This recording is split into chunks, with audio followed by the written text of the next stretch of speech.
one that is the exact same as the old one because I have a Huh? lot of my Plex video storage on Meet the new drives that boss, were same as the old internal. boss. Yes.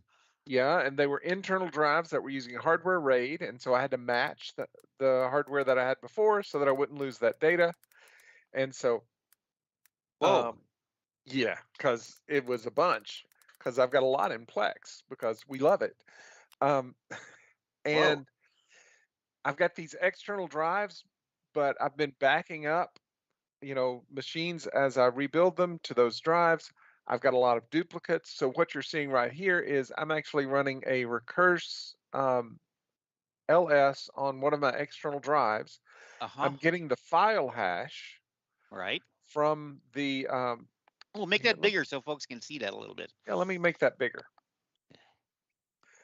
There we go. So I'm getting the file hash. So by default, that does an SHA 256, a SHA 256 hash of the file itself, all of the content. So I'm Yes. basically hashing every file. I'm then grouping the output of the file hash based on the hash itself. So I'm going to Uh-huh. duplicate, pull them down into individuals. Right. I'm then spitting that out and putting that out to an output file. All right. So what I'm going to end up having is the hash with a list of files that have the same hash. That means they're duplicates. And so then I Uh-huh. can do a consolidation. And the reason that I need to do a consolidation is because I'm getting everything off of this RAID 0 onto external drives. I'll keep copies in both places, but I want to be able to run my Plex without having my server running. So you're going to end up, you're essentially looking for the exceptions, right? Where there's not duplicates. Right. So and I'm going to be breaking back out, my little Intel NUC. Nookie. Back in the day, I had the NUC, and I'm going to hook it up to my external drive and use it to run my Plex downstairs. So, and not to throw too much in there, but I'm coming back to the point that I'm going to start looking at doing ambient lighting again for my television because I'm going to have this computer downstairs. Right. And so this is a little capture dongle that takes an HDMI input. I see that. And puts it out to USB. And so I will have a program running on this Intel NUC that will take the signal that's going to my television. Right. And figure out what the colors are around the edges and turn on LCDs that I will have taped to the back of my television. All right. With that color. With that color. Yeah. Oh, well, so how about that? That's my plan. So far, theoretically, it is sound. Yes, it is sound. It is sound. But so what can go wrong over here? Wrong? Well, life. Life. Besides life, that is. All I think is like if the dongle should work pretty much because it's the HDMI out. It's a USB in. Is there any driver issues that we have to care about? We really don't. Not at all. None of those kind of things, right? Because it's just data going in. Just data coming in. Right. And I've got another dongle. I've used these types of dongles before. OBS reads them really easily. So I can play around with that. But they just show up as an input device in Windows. So Windows does all the hard lifting for me, heavy lifting. Wow, very cool. C#. C#, Sharpie sharp. Sharpity sharp. And slicing through the hashes to make sure things are going. Yeah. That's what you're doing there. That's PowerShell though. This is PowerShell. I'm using PowerShell. I'm going to find the duplicate files so that I can remove them, so that I will make enough space so that I can transfer my. I can consolidate, right? Consolidate, right? Because we're all really bad about keeping multiple copies of the same file. Yes. and I copy them to the new computer, but then I don't clean up after myself once I've Right. used it because I want to wait a week to make sure that I haven't lost Yeah, I forgotten have them like anything. now And with the like, advent of the OneDrive and the advent of the file system and the advent of even the SharePoint list or Dropbox, you'll end up with the same file on your system because you have syncing going on. The right, question is a sync a duplicate by its mere existence, or is it like it's just there because you don't want to delete the sync if you delete the original because your duplicate on your machine might be for another purpose right. or not, or should they be one file to rule them all across your box, your Dropbox, your OneDrive, and your all that stuff? How would you do that? If you ran the hash thing, these would Yeah, come out the same, or would they they? would. Yes, they Yeah, would. they'd come out the same. So You just have a if different path you now. have to watch out for your rules. If your rule says Exactly. I delete something on my local, it should go and delete the top. Then you have the danger. I was trying to get rid of this, and oops, I got rid of the wrong one. Yeah, You know, it's like in the cartoons when you're cutting the branch off, the but you're at branches the and end. you're on the end, and it's like, shoo. My favorite's when he does that in Bugs Bunny. First they do it and they fall, but then they try to do it again, and then the Yeah, tree falls, and the guy's thinking, I'm safe, and then the tree falls, and Bugs just laughing at him. yeah, That's usually the yeah. other one. Cartoon physics are Cartoon awesome. physics, So absolutely. yeah. Anyway, what's weird is that you see a lot of these paths not found, and I just don't know why. Hmm. But it's fine. It's But it's are they it's are they cool. really there? Is the question. It's looking for Yeah. a path, but how is it looking for this path? Is this like after the fact? It found the item, but now So it's trying the to the find it after LS it found it. yeah, the LS did recursion, but probably it's when it's doing the file hash that it's not able to find the file. And they're gross files. I mean, look, this is, class path, dollar sign, closure, dollar sign, whatever. Yeah, whatever. Oh, so you Yeah, know what it dot is Gradle. you probably have to encode. You probably have to encode the file names. Yeah. That's what it feels like to me. You Yeah, got to these are encode it. all these are all coming from, dot Gradle. I mean, for one thing, Uh, I see spaces. I see things that essentially it's remember like good old SQL injection. yeah. Uh, I see things dead that are people. being blocked off. Pardon me. Yeah. I see dead people. I I see Anyway, nulls. I see nulls. I It's see. my favorite. Nulls are the most hated thing in the world for any data person. Yes. We hate them. So anyway, that's what I'm doing right now is I'm not doing any deletions at this point. I'm just doing um, So you basically just have test. relegated yourself to like just saying a full acceptance of our robot masters who just took over the world Absolutely. last week, right? Yes. That's what Yes. happened last week, by the way. While we were gone in our vacation time, the robot masters have taken over the world. All hail them, Yes. by the way. I'll hail All the hail them. robot So, masters. what happened in the last 2 weeks? Holy smokes! For on Chat my end, I wanted to tell you GPT. that Chat GPT, Gosh. or like for Raquel, we're going to make a new version called Cat GPT. Cat.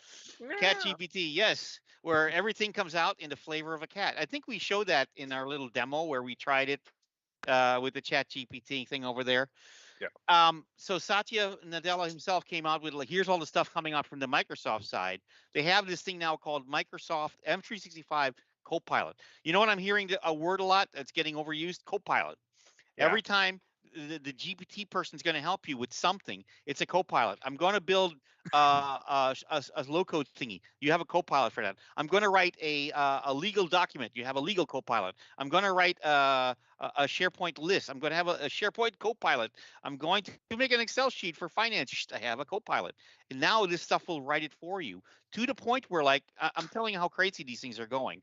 I'm not going to share the link right now, but like on the case of my case, the low code, where literally the person will talk and I mean type actually for now. Right. I mean you can probably talk to it, listen, but the idea is they'll talk through and say I want a solution that does this, right? And what it does is it not only in the past it usually will like create like the bones of a solution, and then you'd have to go in and fill in the blanks.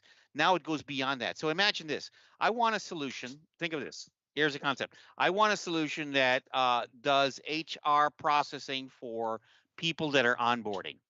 All right. So it's going to say, it might ask you, would you like that solution to be accessible to other people? It might ask you some basic questions that, like you say, a regular consultant would ask. That's the cool thing about the Chat GPT stuff. You don't have to actually write that code anymore. It goes and finds best practices. Every time someone asks this question, what are the things that consultants or other people have posted in their blogs or whatever that they would ask? It would go and ask those questions, get their answers, and then it would say, okay, how about this? And then what it does literally in the background, it creates the app as it's seen samples of, and then goes and gets sample data. This is the crazy part. It finds sample data on the net for the stuff and builds you the entire tables and everything else with the sample data ready to go. That's usually the hardest part. That last part is the holy smokes piece.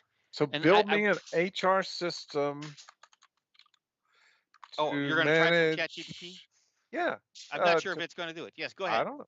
To manage PTO for a medium sized company. An HR system using, what do I want to use? I want to use Office 365, right? Sure.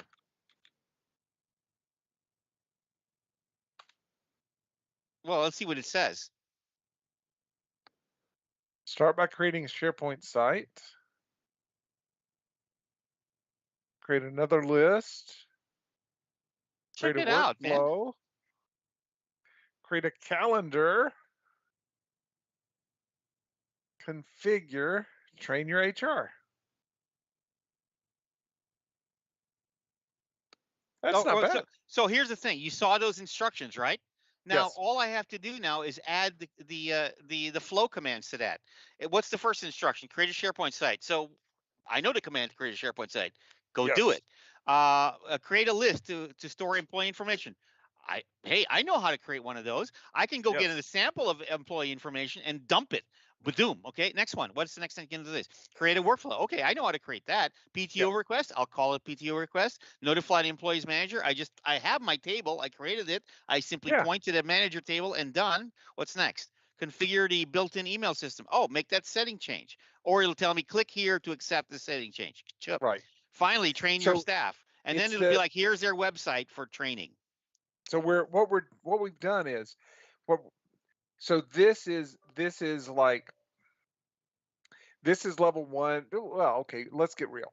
So this is 5 or 6 levels up because it was able to interpret what I wrote.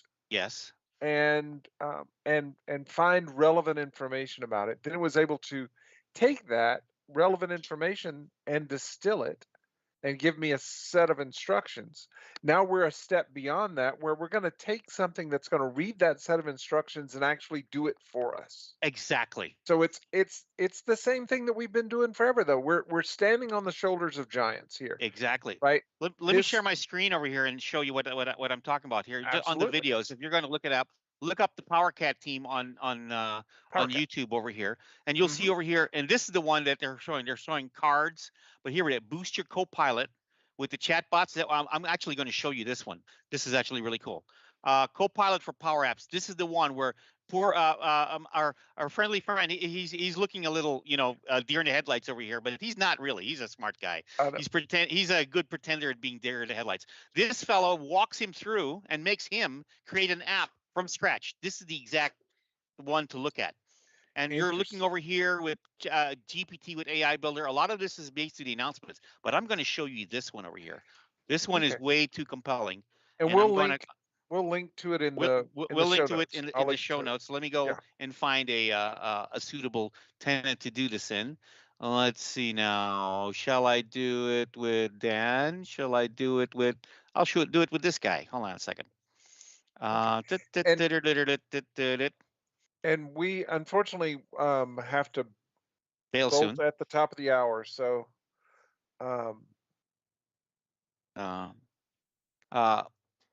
BBA that let's see. Power VA. Here we go. Power VA. Oh, actually, so let me do this. Let me go to the Power Apps page over here real quick. Sure. Because a lot of this stuff is in preview. Folks that have Power Apps at home or working, and I want to sign in here real quick. What's going on? Hey, why didn't you sign in? You can actually probably do this to the chagrin of your administrator if you have enough access. But here it is. So in my case, I have a lot of powers over here in this particular tenant. So I have like a dev tenant. Let me go to just another piece over here. All right. So this is what it is. As you can see in Power Apps, I can easily just make a bot. Right. So right over here are bots to choose from. Chatbots. So I go ahead. I'm going to make a chatbot. Right. So well, let's hold on a second. Let's let the screen freshen up a little bit so you can see what the choices are. This will be very, very fast. I assure you, as long as this guy returns. Man, I'm tired of waiting. There we go. Yeah. There we go. All right. Now that I know that he's provisioned, because I think I picked a guy that hasn't done this before, but this is going to be fast. All right. Here we go. And that was the link I was trying to remember off the bat here. Yeah. All right. Give it a moment. It looks like it's still provisioning. Come on. I had to pick the wrong guy, but let's hold on a second. The reason why I picked him is I wanted to be, it's like, so let me close out this bot right over here, because here's what I'm going to do. I'm going to get started with the area, and I'm going to close this out for a moment. Yep, I got it. All right. So over here, I'm going to make a new bot. This is Power Virtual Agents, which is like your quickie bot maker. All right. Okay. All right. So now we have this in preview. Everyone can see this. It says try the unified canvas, which is basically saying both Azure people, high dev people like ourselves, which do stuff in YAML files, or regular folks can use the same experience. So it tells you it's in preview. Here's all the conditions. Have fun. So what's the name of my bot? I'm going to call it the, what is it? The Cloud Talk Show bot. Okay, and here's what I'm going to do. Guess what I'm going to do? I'm going to go to HTTPS. I'm sorry. I'm just going to go to cloudtalkshow.com. That's it. All right. All right. I'm creating a bot to our Cloud Talk Show. Okay, just watch it. All right. I didn't make any topics. I didn't do anything. What it's going to do, this is taking what used to be like point to a FAQ page, and I will create a bunch of topics for you. And then it's up to you now to click and pick the topics from it. When you did it before, you could be overwhelmed by too many topics, or it could give you topics that most of them were not really relevant, or, like, well, I like them all, or I don't know, blah, blah, blah, but you still had to do manual work. Right. Hold on a second. Be patient. We're almost done. This is why I'm telling you our robot masters are in charge. Give it a moment. Now, while we're waiting, we can go and take a look at cloudtalkshow.com and see if that's still alive. It should be. I think it's out of date. Maybe out of date. That's okay. But over here, okay, so I see names. I wonder if there's anything else. Oh, there's an about. Okay, good. Okay, this is actually good. So actually, I'm glad that there's an about. So let's take a look. All right, here we go. He's coming back. He's coming back now. He's coming back. All right, that's fine. I don't need to know about the new features. He's done. All right. Hey, let's test him. All right, let's go test him. Test the bot. All right, and there's Copilot, by the way, the authoring. You can even author the topics, and you could say, respond to the user like a Renaissance fair man, and it'll do that for you. But let's do this. I was like, who is Larry Smithmier? Did I spell that right? M-I-E-R. You've got an extra E in there. Where did I put that E? Hold on a second. You've got M-E-I-E-R, and that's the way it probably should be spelled, but it's M-I-E-R is the way that. I-E, yes. I wonder if it'll care. Grandparents did. All right. Or great-grandparents. Or check it out. What does it say? There we go. It pulls from the About page. Yeah.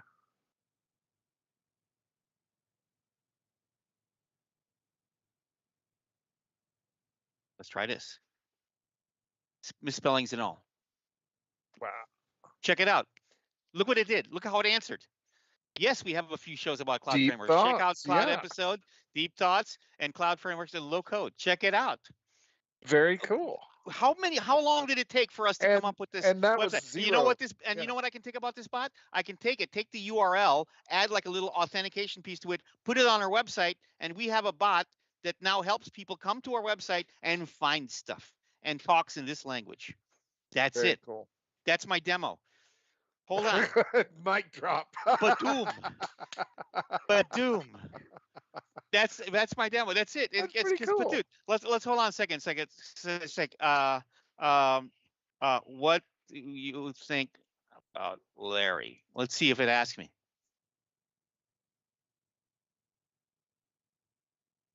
I'm sorry, he's not sure how to help with that. So that makes more sense. Now he's not Yeah. he's not retrieving his bounds, right? This is Right. what's called the AI. There's a rule for this. It's So it's called in a walled essentially, garden.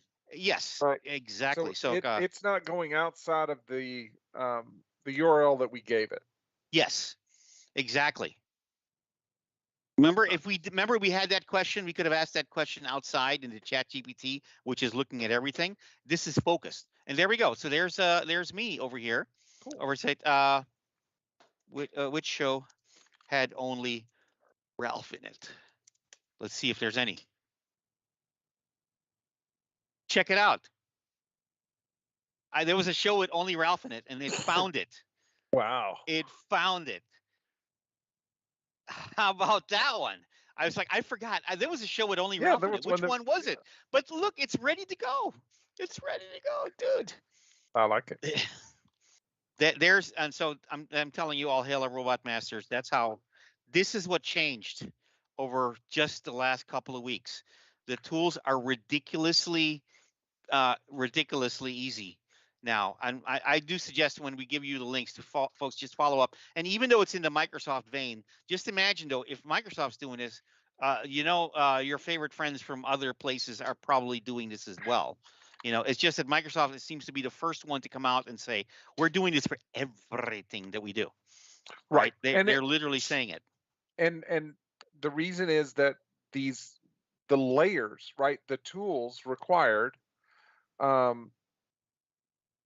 are so easy to implement, as you just showed, right? I mean, we've refined them to the point that really it's becoming ubiquitous, and it should be, right? We that's what we really want. What we want these things are, we want these to be helpers.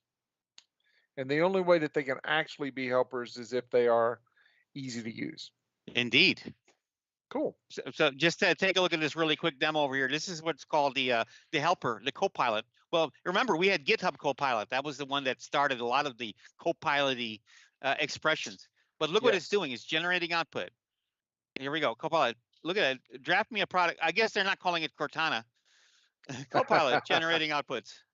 Let's make this a big screen for a moment. There's no music going on right now because I don't want us to be tagged again. Because I bet if I use their music that they have here, they probably license it, which means when we use it, it'll be like unlicensed. But we're just looking at the quickie back and forth, and it's just showing generating the output. Check it out. Look at this, where it makes a whole slide deck with all the pictures and everything ready to go, where it creates data where you didn't have data from wherever it could grab data. No, it's not going to go flippies like the blinds. Obviously not. Maybe not yet, but for now. You're got to be sure that when you're getting a reply from Ralph, he didn't use Copilot to reply to you. I love it. Well, maybe what I need to do then is just work on getting my Copilot skills up to the point I can automate all of my jobs so that I don't actually have to do anything. So there'll always be the human that's in there, but at least, how do we say it, 90%. We talk about acceleration. We're now to the point where like maybe 80, 90% of the stuff that we're doing essentially gets taken care of. The only thing is that there's always going to be some funkiness. So you saw, for example, there's the answer about Larry, but it's taking the information straight off the website. Garbage in, garbage out. If that website was wrong, the information about Larry, guess what, is wrong too. As an example. All right. Well, how about that? Good way to end it. Let's end it. Let's cut it off. Let's run away. Okay. Short show, but glad to be back. Yes, glad to be back. Hopefully, we're going to have a guest. We're looking forward to doing something pretty soon. I'll update you on all my news coming up. Yeah, we might be off next week. We'll see. Oh yeah, next week might be an off week. There's there's Easter and other things coming up. We're approaching the seasons where we're going to be in and out, but hey, we're going to be here as often as we can. And I start a new new contract on Tuesday. So we'll see. Congratulations. All right. Thanks all. All right. Bye-bye. Have a good weekend. Take Bye. us out, Raquel.